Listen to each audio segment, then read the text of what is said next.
This is a Hoops Analyst podcast.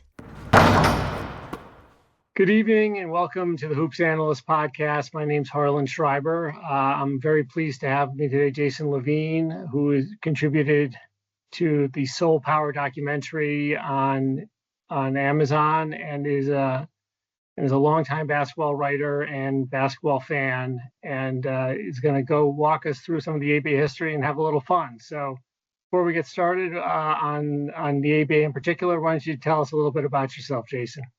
Well, we'll kind of go down the basketball road, I guess. I was raised in New York City, in the 60s, late 60s, and I was a sports crazed kid. And I was very fortunate because the late 60s in New York was crazy.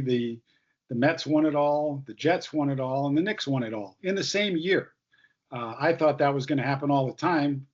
That was about it. But anyway, I grew up a Knicks fan. I was really lucky to have been raised, I guess, on that team, which was just a brilliant team that played team basketball. They hit the open man. Everybody could shoot. They moved. So that was really my introduction to basketball, was watching one of the best teams ever play and listen to them. Marv Albert was the broadcaster. That was great. So, I had a really strong early education and love of the game because of those teams. Walt Frazier was my guy, Willis Reed.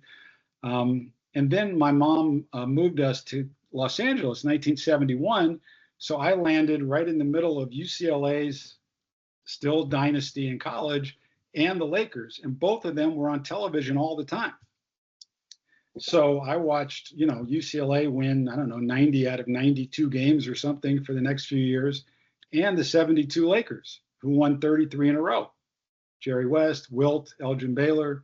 So that was my next, phase of being a basketball fan. It was amazing. And in the middle of that, in 1972 or 3, and I'm not sure which it was, there was an ABA game on television on CBS. It was a playoff game. And if there was a big basketball game on, I was going to watch it. So I said, I'm going to watch this. And I knew the ABA, I knew about it, but not that much. And it was the Virginia Squires with Dr. J against Rick Barry and the Nets. And I can just tell you that having seen the Knicks, having seen the Lakers, having seen those great teams, it took maybe 5 minutes of watching Dr. J in action for me to it was like being hit by a bolt of lightning. He was just absolutely different than anything I'd seen. And I'd seen the best, to do it. And I'm watching this guy fly around the court, dunking the ball, blocking shots, rebounding with one hand, 2 feet over the rim. I was mesmerized. And I think that happened to a lot of other people during that time. I had a conversation with Marcus Johnson, who should be in the Hall of Fame, famous Milwaukee Bucks forward, now still does TV for the Bucks. And he said the exact same thing happened to him. He was a big, basketball player. I think he was in junior high at the time. And same thing. He said, I saw Dr. J and I said, well, I got to go do all of that. This is the thing. This is what I want to do. This is what it should look like. So after that, I was hooked on Dr. J and the ABA, the ball. I went out and got the ball immediately. I said, Mom, we're buying the red, white, and blue ball. That's it. I was always the kid that had that ball for the next, 4 years. So that's how I got rolling. And I just was fascinated by the ABA and thought it was, whenever I could see it, which wasn't often, I would watch. And fast forward a lot of years, I wrote a lot about the NBA over the years. And then just 5 years ago or so, something came up about the ABA and I started researching it and looking into it. And the more I looked, the more I realized that there was loose balls, which is the Bible. That's the ABA book. Everybody knows. It's great. It's fun. But that's it. And I dug into it. I started to do some research because that's what I like to do. I also have an education PhD. So I've done a lot of research. I know how to do it. I think you can see behind me the result of some of that work. And the more I looked, the more I found that there's a lot out there that people just didn't know, that I didn't know. And it was really interesting to me. So I started talking to the players, the ABA players. I was a journalist, so you call them up and you talk to them. They wanted to talk. Nobody calls them. Nobody talked to these guys for 30 years, some of them. one guy told me that. He said, "You're the first person to ask me about the ABA since like 1980." So they were very open, and it just opened the door for me to continue to do research, continue to read whatever I could about the ABA, and then just start going down roads. And then finally, that led to the documentary. So, you never know. And you're a very active a participant in the documentary. Did it meet your expectations, or what were your expectations? That's a great question. I hadn't thought about that. Well, no, I have an answer. I really hoped that they would do the players justice. That was really my whole motivation for going into it, was that these guys have been forgotten. I thought some of them were unfairly maligned in Loose Balls. I thought the movie Semi Pro was disrespectful. It was funny, kind of. The players hate that movie, by the way. The ABA players hate it. One guy said he thought it was funny. The other 10, and one guy got really angry. I won't say who it is. He said, "Man, we weren't no joke. We were playing. We took it serious." And that movie. So my expectations were that I hoped that they would do the guys justice. I hoped that they would tell the story well. That they would use a lot of the players. I knew they'd interviewed a lot of guys, and that expectation was met. I thought they really told the story, how important these players were to the growth of the game, and really the creation of the modern game. The game you watch today is the ABA. It just ramped up, but that's the ABA. They were doing that in 1971. Now you're just seeing a lot more threes, but it's the same game. It's free flowing. It's exciting. And it's more open court. So yeah, I thought they did a really nice job. I was very pleased with the end result. I had no idea how much I'd be in it. I did do the interview for a long time, and I hoped I would. And I was just thrilled to see that I was in there. And there's a piece with me and Dr. J going back and forth. I talk, he talks. They show a clip, I talk. That's a highlight for me. That's like, I saw that. I thought, okay, well, that's it. I made it on a certain level. That's cool. So I was very pleased. I thought the guy did a tremendous job directing it, using the footage, a lot of new footage. So yeah, I was thrilled, and I've spoken to a couple of the players. They're very pleased, the ones I talked to, and that it's out there, and that people are now kind of going, wow, okay, wait a minute, I didn't know that. So yeah. And you mentioned that the only source material outside of going to talk to the players and the newspapers was really Loose Balls, which is I read the book as a kid and I loved the book, but you mentioned also that parts of it you felt didn't do justice to the players. What was it about Loose Balls that overall you found great versus not great? When he would do the interviews with the players, the oral history piece, which is the bulk of the book, he tended to focus on the more wacky, you guys didn't get paid, you guys, milk cows at halftime, those kind of things, which are fun and interesting. But to me, that was much too much of the focus of the book, the fighting. And then his little recaps of each year were like 2 pages. And that was it. They were very quick and very tight. And you had to really read them to figure out, what was going on.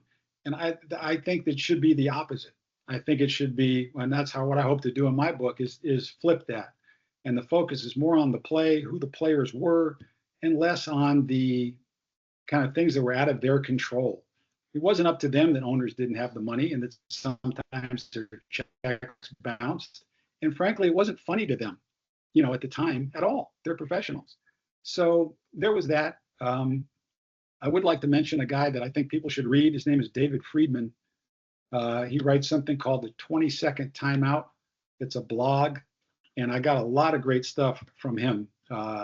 He interviewed a lot of the ABA players at some of the All-Star games in the 90s, and he did great interviews. They were open to talking to him, as they are to everybody. And so I thought his stuff was really helpful for me in a lot of ways, opened my eyes to things that then I went in and dug in and started researching and talking to players about, checking on what he had found and asking them. So I thought he was great. Basketball Love Story has some ABA stuff in there. It's okay. What they've got is good. It's a little bit like Loose Balls. There's 2 books about the Indiana Pacers that are great. One's about the first year of the Pacers, and the other one is kind of about the Pacer dynasty. Those are really good. I think one is called Reborn. Mark Monteith wrote that. He's an Indiana writer. He's written a bunch of stuff there. He's wonderful. So that was really helpful. But there's not that much out there. There really isn't. So it's kind of open, and I think that's why the documentary is hitting people in a strong way, because they're kind of up for it.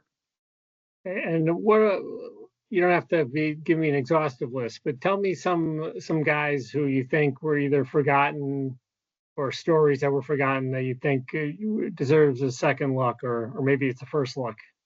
Yeah, well, one of them did get a big look in the documentary. That's Warren Jabali, who was Warren Armstrong when he came into the league and then changed his name.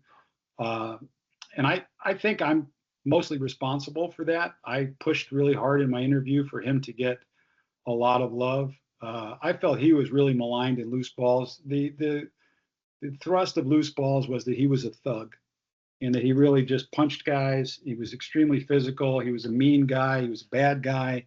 He was a racist guy. And, he was just a bad dude. And the term thug is the one he chose, which is, there's a lot of connotations to that I don't like at all. And the more I found out about him, the more I found that was maybe a slice of him, but not not who he was. And so there's a wonderful book written about him called Jabali by a guy who was a friend of his. I spoke with him. He gave me a lot of insight into Warren and what he was about, what he did after his career. And I just think that his playing career has been overlooked, mostly because of Loose Balls. People only know him as the bad dude who, got in a lot of fights. He was an unbelievable player, an all-time great talent. And Larry Brown said it in the documentary. He was just a phenomenal player. He was MVP of the playoffs as a rookie. With Rick Barry on the sidelines, he dominated and led his team to the title as a rookie. How great do you have to be to do that? That's a pretty short list. He then got hurt, really bad knee injury, and turned himself into a point guard. Who else has done that? I don't think anybody else has done that. He was a high flyer, kind of small forward, and he turned himself into this bruising, dominant point guard. I mean, I dare anybody to find anybody who's done that. You don't do that. So he was just really talented. He did a lot of great stuff for kids after his career was over. He's apologized for some of the things he did on the court. He had his reasons. So I think he's one for sure. I'm glad that they focused on him as much as they did. One guy that is in the documentary, but they really don't talk about him or his career, is Willie Wise. Played for the LA Utah Stars mostly. He was kind of Kawhi Leonard for people that are following the game now. He was an insanely good defender, wing defender, played super hard all the time, both ends, could really score. And the bigger the game, the better he played. And the statistics bear it out. All the people I've talked to bear it out. All his averages and everything went up in the playoffs and up and up. And he's a great guy, but for a time he was considered the best forward in basketball, all of basketball, because he played both sides. So he's one that I think has been lost in the shuffle, but he was a phenomenal player for about 5 straight years, won a championship. So he's one for sure. There's a bunch of other guys under the radar, I guess, guys. Billy Keller is a little white guy, 5'10", who was the greatest clutch three-point shooter in the ABA, in the history of the league. Nobody hit more big threes in the playoffs or the finals than Billy Keller. And to me, that's what makes a great player, right? Come through and it counts. So he's one that people don't talk about other than Pacers fans. They know they won 3 titles, a lot because of him. He was a very unlikely hero, not to them, not to the teammates. They knew. So he's one that I think people should know about. Uh, Also, they didn't shoot very many threes in the ABA. And people don't know that. They think, oh, the three-pointer, they were hoisting it. They weren't. It was considered a bad shot. There were only one or two guys in each team. The coach would say, okay, you can take a few, but the rest of you, no. And Keller was one that had kind of a green light, and he just, he hit them when they counted. So he's one for sure. Yeah. Who else? It's a long list. There's the guards that played with Dr. J, 2 championships, the same backcourt. Brian Taylor was the point guard. Super John Williamson was the shooting guard. Those guys have been lost in the shuffle. Dr. J did not win 2 championships by himself. And these guys were along for both years. Both had huge moments in playoffs and finals, and they complemented each other and him very well. I think those are 2 guys that deserve a lot more accolades and understanding of how good they were. They both played in the NBA and played well for a while until they got hurt. So those are 2 more. Right. So just to step back to some of the guys you talked about, Warren Jabali as a 4-time All-Star. You read the descriptions of him at the time, and he's a tough guy, very very political in a controversial way to the people at the time. Today's a different time, so Yes. things may be viewed differently, or not, depending on your perspective. But that's a different discussion. But what struck me about Jabali is that he never played in the NBA. Like, his career ended with the ABA. Why do you think the NBA just didn't want to touch him, or? No, I think ironically, his career pretty much ended in the ABA because he was blackballed at the end of his career because he spoke up against what he thought was unfair treatment of the All-Stars at the All-Star game and of their families. They put the All-Stars and their families in a crappy hotel. And in those days, there were some crappy motels. Talking 1975. I mean, this is pretty low rent stuff. And the executives and the owners and people like that were staying in a different hotel, the nice hotel in town. And he complained and said, well, how is this? Why is this? Why are we stuck over here? Why is my wife in this room? This is crazy. And maybe a week or 2 after that, and he was at least the second best player on the team, he was cut from the team and not picked up for the rest of the year. He did come back and play one more year later for San Diego, but he was injured. I think he was very limited by the time his ABA career was over. So by the time the merger happened, he was not in shape to play. Yeah, he according to the stats, his career ended at age 28 with San Diego. So you gotta think he might have had a little more left in the tank. But I guess if the ABA won't touch you, the NBA is not going to touch you. So.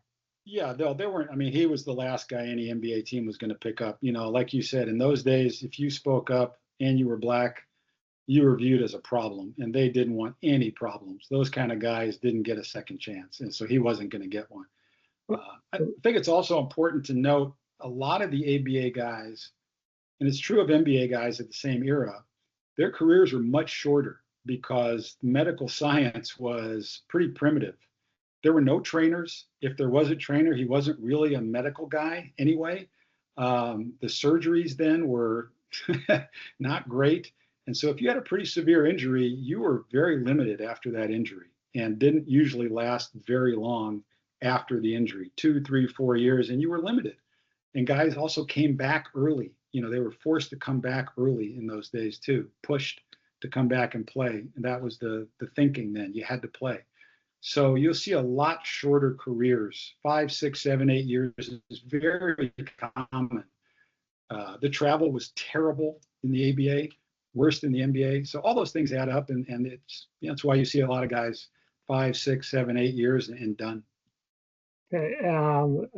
Also with Brian Taylor and Super John, it's sort of a study in contrast. Taylor was a Princeton guy and like a little more polished, and he's like the first 3-and-D guy that if you look at his stats, the modern stats, actually he like he does the things that exactly what a modern team would want to do, and Yep. felt supremely underrated. I think he unfortunately tore his Achilles, which ended his career, but he had made the transition to the NBA quite well. Super John could score, but I just remember when I occasionally post these bios of old players in the Hollander handbooks, and one of the descriptions of Super John was he was a problem in the locker room because he was kind of constantly kicking the crap out of his teammates in the locker room, which fits. I don't know specifically any of those stories, but he was an extremely tough guy, very, very physical player. He could really score. He liked to score. So, yeah, they were a contrast in styles. Very funny story is that the first championship for Dr. J was 74 with those Nets, and Super John was a rookie. They also had Larry Keenan was a rookie, came in with a lot of fanfare, started immediately, great player, multiple time All-Star in the NBA after the ABA. But Super John was on the bench. They didn't play him. In those days, rookies, even in the ABA, you had to earn it. And they lost 9 in a row fairly early in the season, which is pretty shocking considering who was on the team. And they had a team meeting. And at the team meeting, the stories vary, but some version of it is that they went around the room. Why have we lost 9 in a row? What do you guys think we should do? Right? It's a good time to have that meeting. You need to do something. And a couple guys said something, and then Williamson said, "Well, you need to put Super John in the starting lineup." And a couple guys said, "Well, who's Super John?" He said, "Me. I'm Super John." They said, "Well, you can't give yourself a nickname. That's not how nicknames work. You're given a nickname. You don't get to choose your nickname." And it became kind of a joke. But his point was, we're losing because I'm not playing. And the coach was Kevin Lockery, and he listened, and he put Williamson in the lineup very soon after that, and they started winning. The guy that was in there, Bill Melchione, was older. He was coming off an injury. He wasn't what he was. And it really turned the team around. Getting Williamson in there just changed the way they played and gave them another scorer.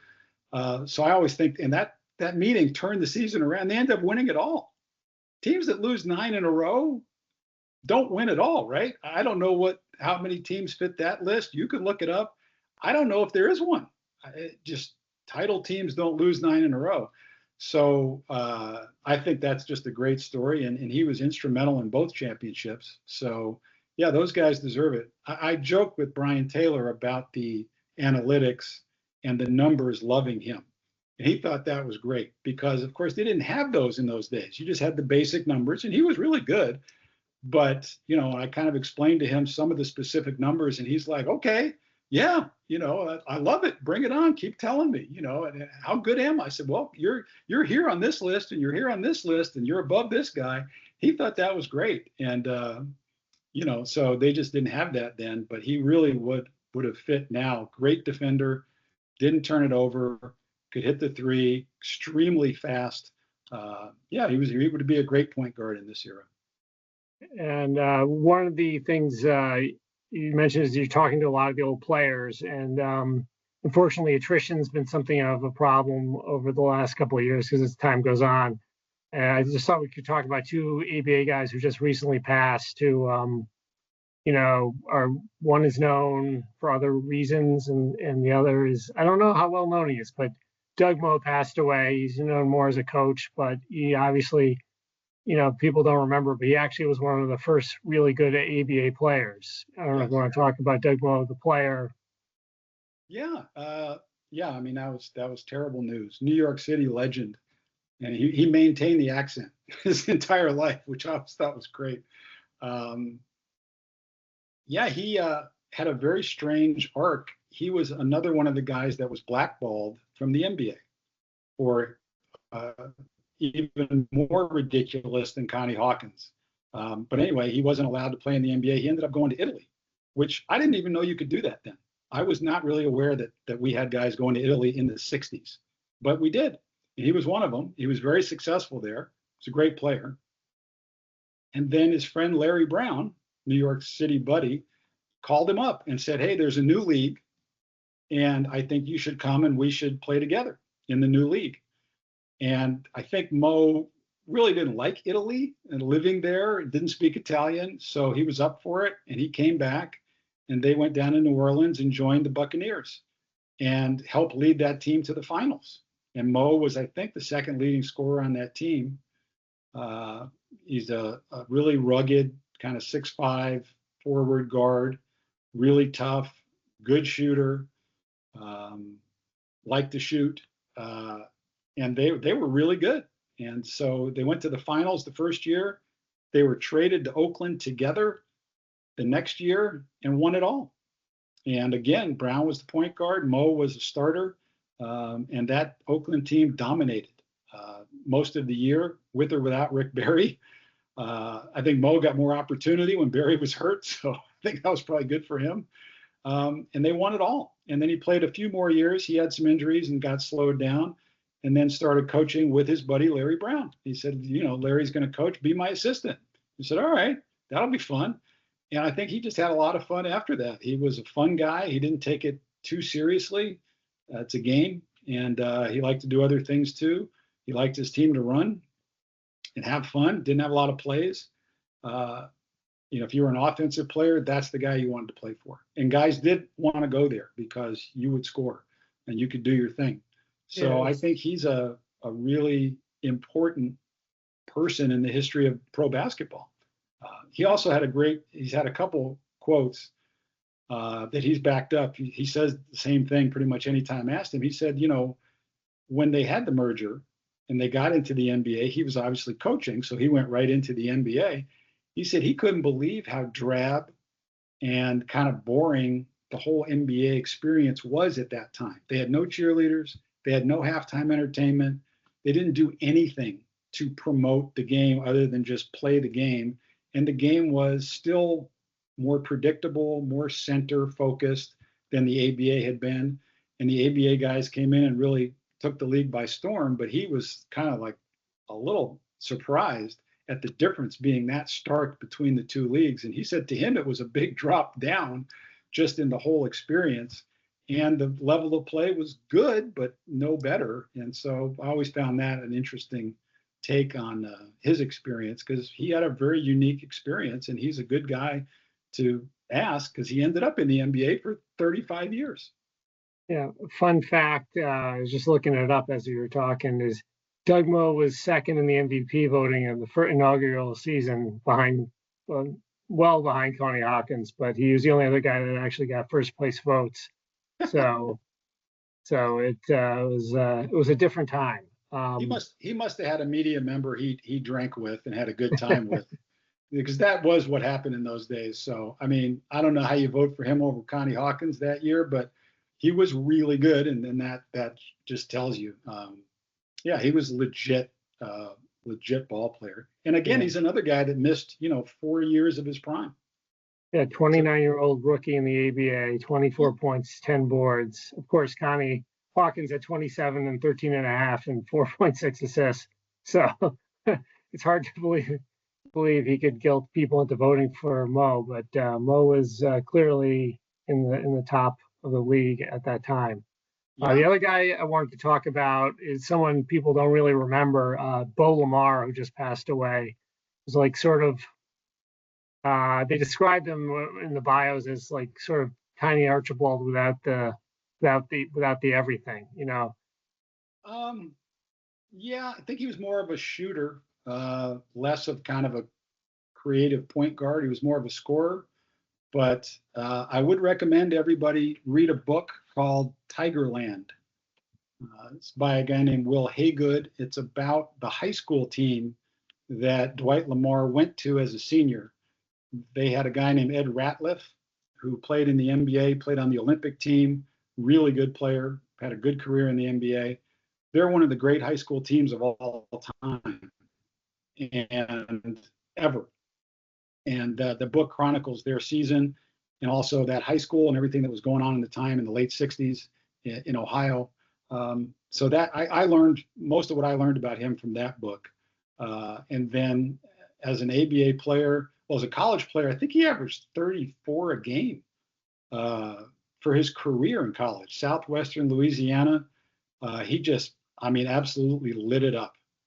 I remember as a kid, I was always fascinated by, the high scoring guys, the guys that were at the top of the scoring lists always caught my eye, as I guess they're supposed to.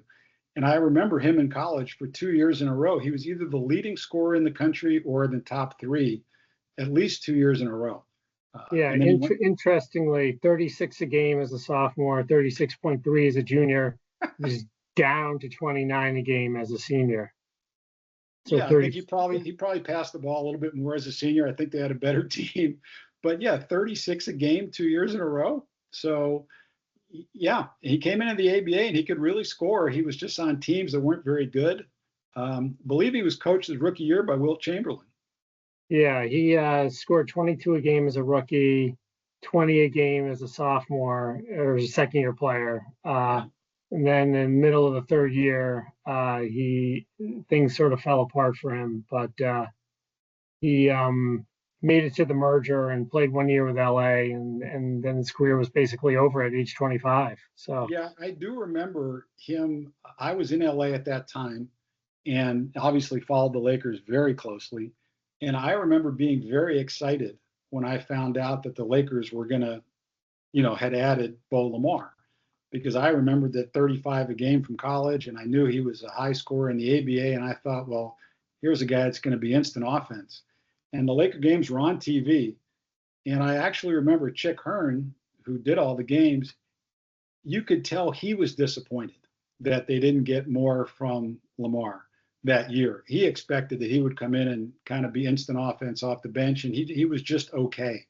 And that was it for him, was that 1 year. So, but a guy that could absolutely score on anybody. I asked a couple of the Utah Stars guys about him. They played them in the playoffs in '74, first round. And I think I said something like, "Well, you guys knew, you would beat them." And they said, "Oh yeah, no, we weren't worried about that, but you knew that Bo was going to get 30 or 40 in one game. He was just going to go off. And when a guy like that gets hot, there's nothing you can do." And he was that guy. He was a guy that if he got hot, you just couldn't stop him. And he had deep range, so a really good ball player, and one that probably deserves a little more attention yeah, for what he accomplished. I'm looking over at the 76-77 Lakers, and I guess there's Kareem focus, but he was stuck behind Lucius Allen, Don Chaney, Cassie Russell, and his teammate was the famous Johnny Newman, another guy who's sort of forgotten. So I didn't realize Newman was ever on the Lakers, which is kind of funny. I remember that too, because he was another guy. He was probably right there with Lamar in college. They were probably the top two scorers in college, because Newman averaged 35 a game in college. And I was excited that he was on the Lakers, because I'd heard all about him and never really saw him play in the ABA, and I wanted to see him play because he was kind of like supposed to be a Pete Maravich type, fancy passing, could score. And he kind of was, but he wasn't, he was past his prime already. But yeah, he was on that team too. I remember that. Very excited to see both guys, and they were pretty disappointing on that team.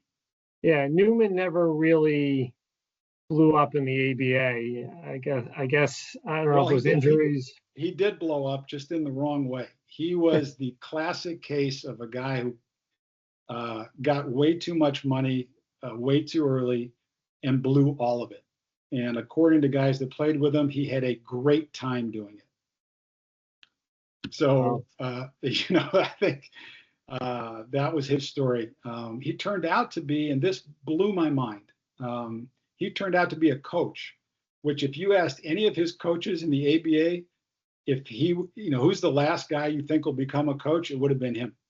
But he became a very successful, I think, small college coach for a long time.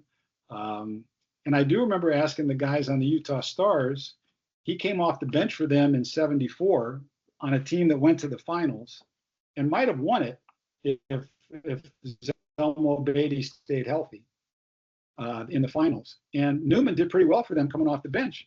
And I asked a couple of the Stars guys, I said, "Well, what was the story with Newman? You played against him, and now he's on your team, and he had all this reputation." And they said, "Well, by the time he got to us, he had kind of already blown it all. So with us, he was fine." And they said, "Look, the thing about players is if you can play we like you, right? You're good if you can play. And they said, and they called him the new dog. They said the new dog could play. He could pass the ball, brilliant passer. He could score, not a great defender, but coming off the bench, he could really get it done for them. So they praised him, and they said he had some funny stories, kind of sad stories. He bought this car and wrecked it. He bought that car and wrecked it. He bought his girlfriend a car. He bought a house. He bought a second house. He was that guy.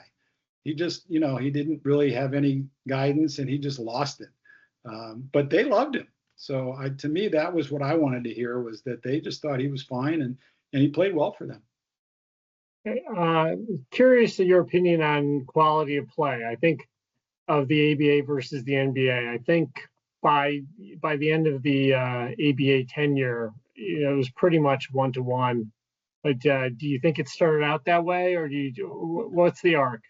No, there is a really clear arc, I think. I think the first 3 years, it took about 3 years for talent to come in to the ABA. So by the time you get to 70, 71, I believe the top 3 or 4 teams, which would be Indiana, Utah, Kentucky, they could compete with anybody. After that, it dropped off a little bit. But there were still teams that would have been fine. I think the NBA was a little bit better at that point, but then they started expanding too.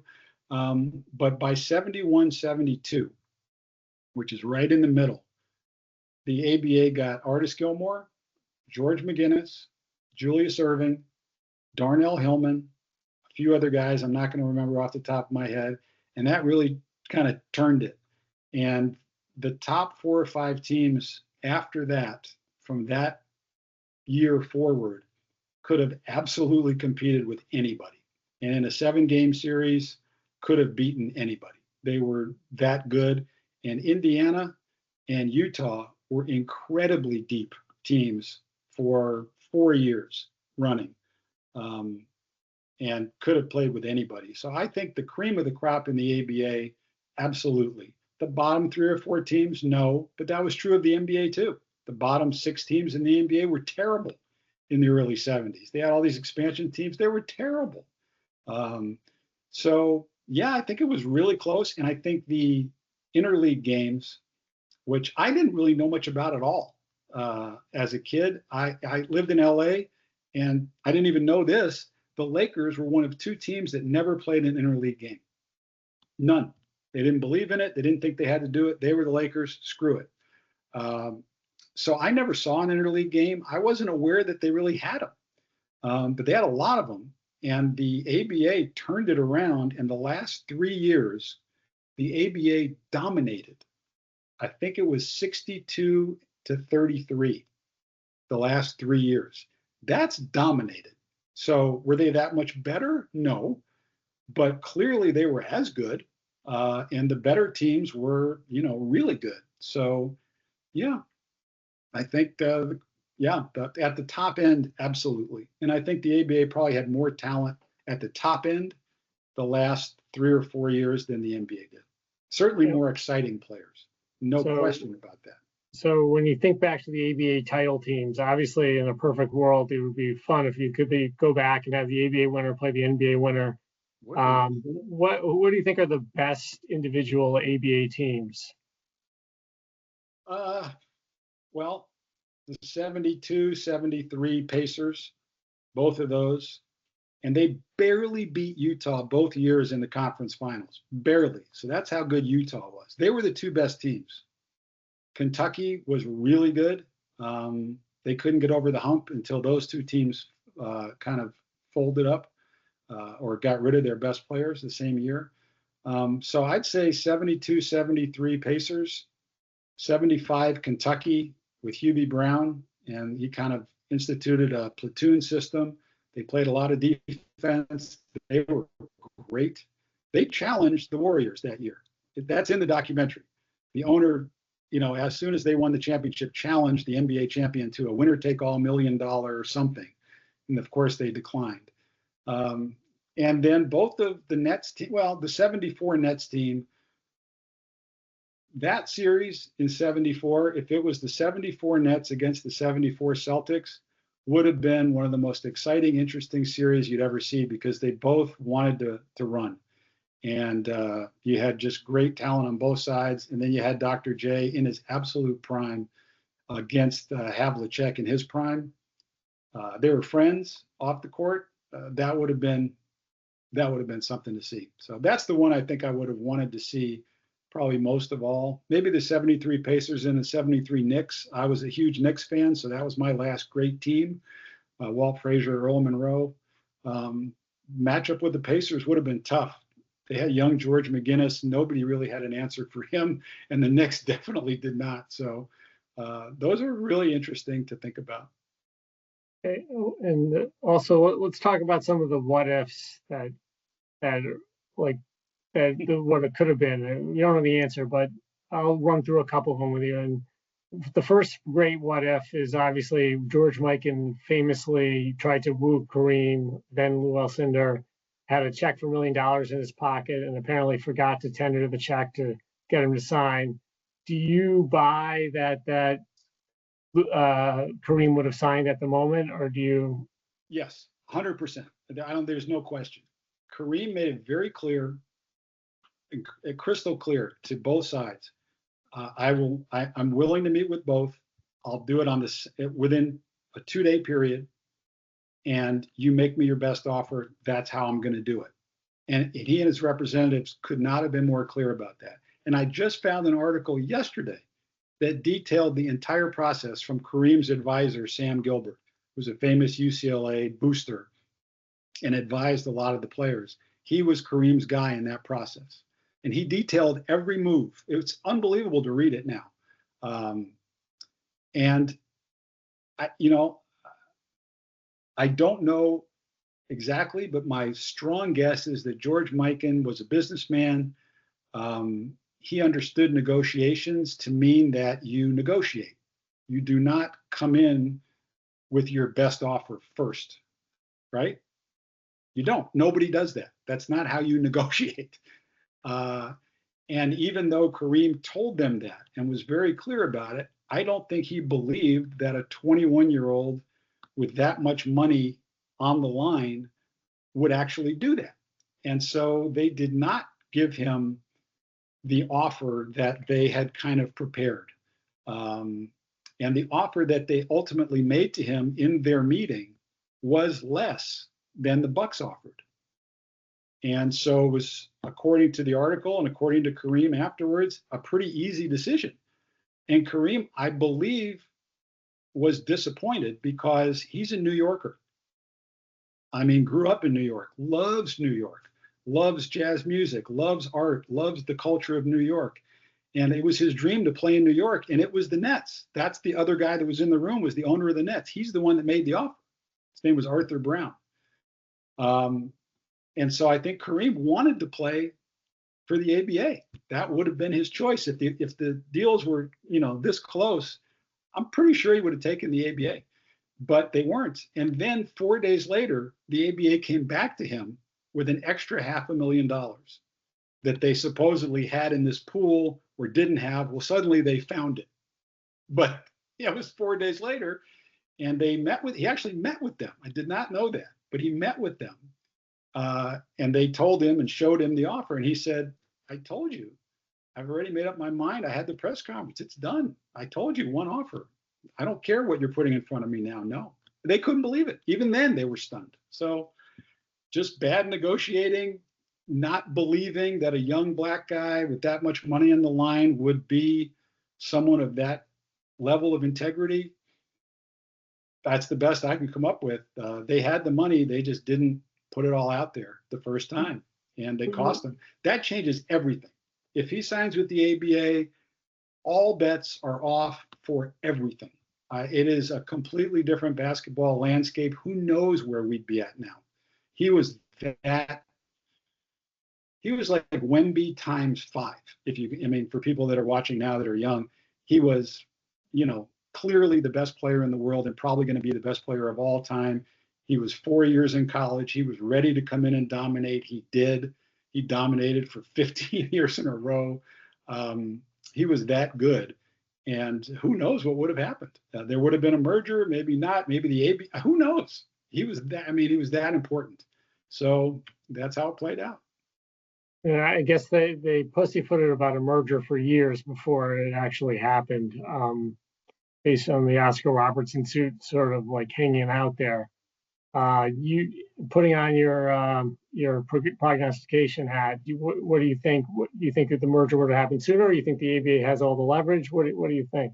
Oh, I think that one was pretty clear. The owners all agreed they wanted to merge in '71, I believe it was. And that's, I mean, it's really simple. The salaries had suddenly gotten very real with the two leagues. You had to actually pay your guys what they were worth rather than what you wanted to pay them. And that's a quantum difference, right? If I'm the owner and I get to pay you what I want to pay you, no matter how good you are, you make 35 grand a year, you have a great year, and I tell you, okay, next year you get 38. And there's nothing you can do about it. You just have to take it.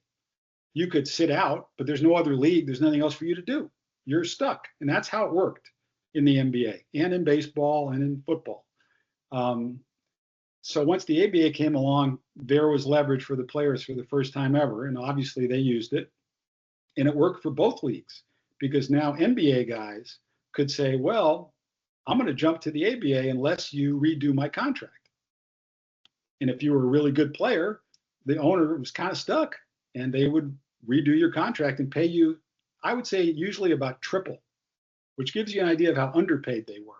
Now, they might have gotten overpaid because of the fighting back and forth, but the players realized, Oscar Robertson and others, that if they allowed the merger to happen, the owners demanded that the reserve clause stay in the merger. That means you're tied to that team, no free agency. You cannot leave. And that would have meant that salaries would have gone back and would have stayed stagnant. And once again, the players would have had no leverage whatsoever. And again, you would have been paid what they wanted to pay you, whether it was the right number or not, whether it made sense for what the team made and what the franchise was worth, didn't matter. So they had finally gotten leverage and were getting paid, and they were not going to allow the owners to go back. And it turned out it was illegal. It was antitrust. They won. And so, yeah, good on the players for that one. I'm always on the players' side there.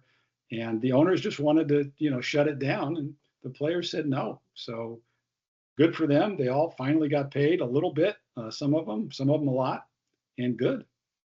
Is there what other what if moments do you think people don't focus on that were key inflection points? A huge one.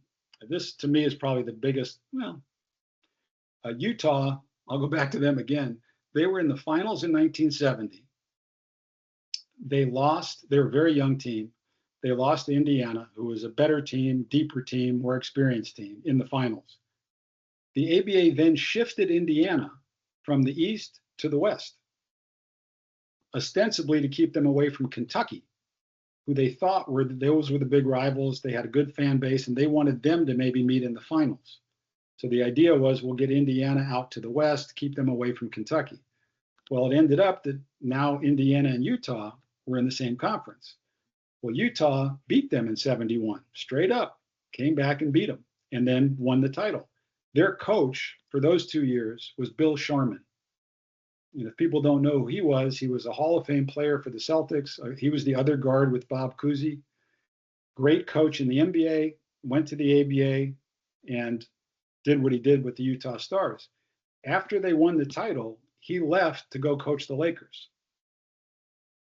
And Utah ended up hiring a college coach from the local area, who the players said was fine, but he wasn't Bill Sharman. So knowing how close Utah was, the next 3 years, they lost to Indiana by this much in '72 and '73, like one free throw, one bad hop. It was that close. And in '74, they go to the finals and almost beat the Nets. To me, if Sharman stays, there's a pretty good chance they win all three. The team was that good, and he was that good. So there you've got a team winning 4 in a row. and everybody would know who the Utah Stars were. They would know Willie Wise. They would know James Jones, Ron Boone, Zelmo Beatty. They would be household names because they would have won 4 in a row or 3 out of 4. But it didn't work out that way. So they came close, but nobody really knows who they are as a result. And Sharman won it in 72 with the Lakers immediately. That's how, and remember that the Lakers were the losers. They had lost 9 finals in 11 years before Sharman came. And the first year he's there, they win 33 in a row and the title. So he was really good. So that's a big one. That's a huge what if. So that leads to another what if, because Sharman famously sort of convinced Wilt to do shoot arounds in 72 or whatever year it was. And Wilt had a little dalliance with the ABA where I guess San Diego tried to sign him, but because I think I remember this right, you can correct me if I'm wrong, he had signed a personal services contract with Jack Kent Cooke and therefore couldn't play, could only coach, and which he did sporadically. Yeah, that's about right. Yeah. But do you think Wilt, if he actually played, would have made any impact in the ABA, or do you think he was cooked? Well, yeah. I mean, the ABA was not a centers league, so I mean, Wilt was dominant, in the NBA in 1972 and 73. So yeah, he would have been the best center in the league, and it would have been great for Gilmore to have to go up against him. He didn't really have a rival in the ABA, a big guy, his height, his talent. Oh, I mean, that would have been unbelievable. And that would have given the ABA 10 times the notoriety and media exposure that they got. It might have helped them get a TV deal, but it wasn't really close to happening. It was kind of a done deal that he couldn't play pretty quickly. But that's a huge what if, because Wilt could play. I mean, he didn't have to score much, but you couldn't score on him. That was the thing with Wilt, is just a ridiculous defensive center. And if you came anywhere near the basket, his timing and his leaping ability and his strength, you couldn't score on him around the basket. So he would have been a huge factor. He gets every rebound. Yeah. And he would have played with Bo Lamar. So that might have changed Bo Lamar's career too a little bit. Yeah, that would have been a huge, huge shift for the ABA had he played. Yeah. Well, let's quickly talk about the merger itself and how it went down with Dr. J. It seems like it was sort of a free for all where the NBA couldn't corral the Knicks into signing off on a merger. They sort of just did it on the fly without resolving the territorial issue. Right. Which seems crazy by the modern standards. You don't think David Stern would have let something like that happen without sort of bullying the Knicks into a waiver or some sort of compensation agreement. But well, I'll stop you there only because the Knicks ran the league. Okay, in the early 70s, Red Auerbach and the Knicks ran the league. It was their league. They made every decision. They made every call. They had all the power. It was the commissioners were at their mercy. So the Knicks had all the power, and they didn't want a team, in near them. So they made it really, really hard on the Nets. And in fact, we're pretty sure that because of that, Roy Bowe offered to basically give Dr. J to the Knicks. They would waive the $3.5 million indemnity thing. And they said no. If that's true, that's the biggest what if ever. Because you're putting Dr. J on the Knicks. Walt Frazier could still play then. Earl Monroe could still play.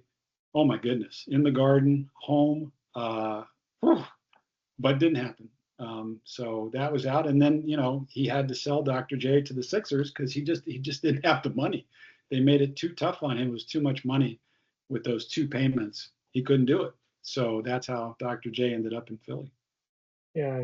What difference does it make to the Nets if they keep Dr. J? Do they have a better quotient, or come on. Their team, the 76 team that won the title, still had Brian Taylor, Super John, a couple good big, bruisers, and and Dr. J was the best player in the world. So yeah, they would have been pretty good. And who knows who they would have added? They didn't need much to compete, to be. Well, I mean, he took the Sixers to the finals, and they had that wacky, crazy team of, that didn't fit together at all, and he sublimated his game. They still went to the finals and were up 2-0. So yeah, he could have carried the Nets pretty far, especially with that backcourt. That would have been one of the best trios, if not the best in the league, in the whole league. So yeah, they would have been really good. Well, I guess that's the Net fans' lot in life to be disappointed, but that's a different story. It's just timing, and that's just how those things go. He was disappointed.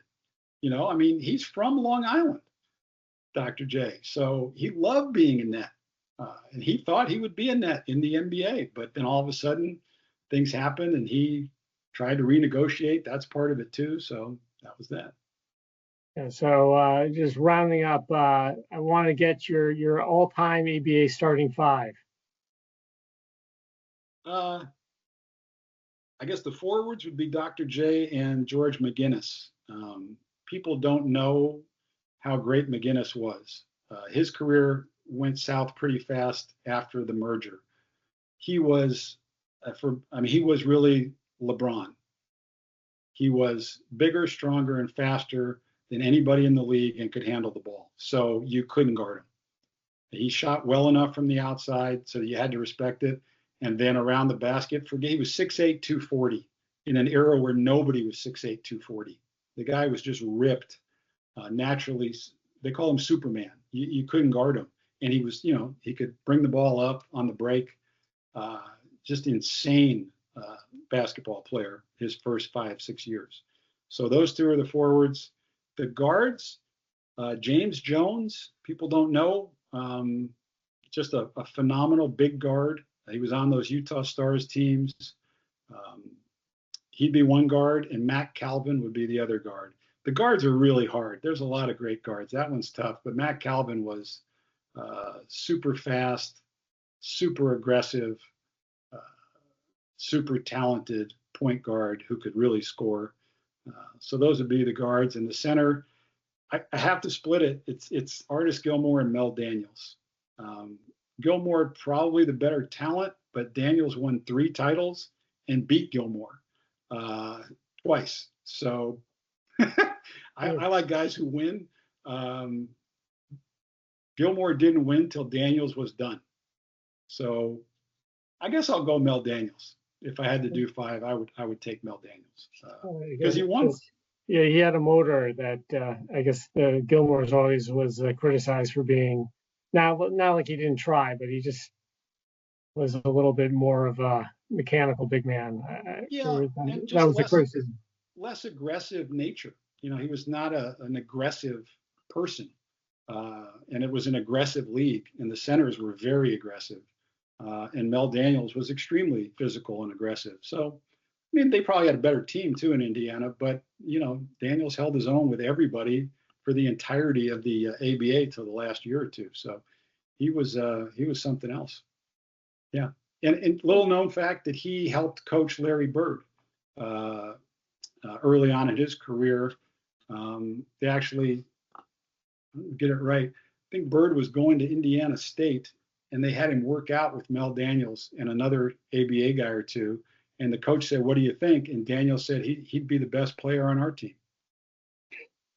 But I mean, we saw Larry Bird. That's how good he was. That wasn't a genius comment. It was like we just played with him for an hour, and the guy's a genius. He's just an unbelievable player. So you're good. You got yourself the best player in the country. He was that good. And then he kept. That's the team that Bird grew up watching. He said he never saw an NBA game as a kid or a teenager, but he saw some Pacers games. So he knew Mel Daniels and those guys. Those were the guys he knew were the pros. So that was kind of fun. All right. Well, I appreciate your time today. It was very interesting, and I recommend wholeheartedly that everyone check out the Soul Power doc. I've liked it so far. I like to see that Rick Barry's still pretty feisty, but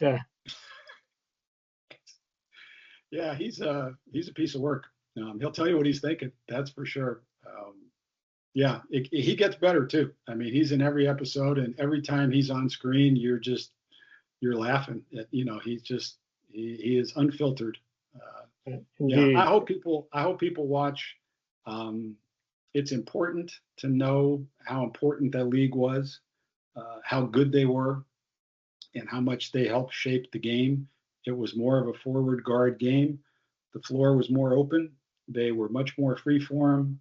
They did a lot more. They created a lot more. And almost all of what you see now comes directly from what the guys in the ABA were doing and then brought into the end. Look at George Gervin. Um, yeah, they were just entertaining as well as being legit ball players. They needed just opportunity, and the ABA offered them. There were no jobs in the NBA. There's only 9 teams when they started. So how many jobs were open each year? 8 to sit on the bench, right? You weren't going to start. So all of a sudden, there's the ABA, and all these guys that could really play now got a chance to play. And that's what you need when you can play, is a chance to show your stuff. So the ABA gave them that, and here we are today. And they should be thanked and respected for what they did. All right. Well, indeed they should. So thank you so much for your time. Hopefully we have you back when you drop your book. We'll be happy to talk again. And, thanks again. Yeah, it's my pleasure. Thanks for having me on. It was a great discussion, and I wish you the best of luck. I'll keep following you. I'm on Twitter. People can find me there pretty easily. So let's keep the discussion going out there. Okay, just drop your handle just for the interest of thoroughness. It's at Jason Levin 18.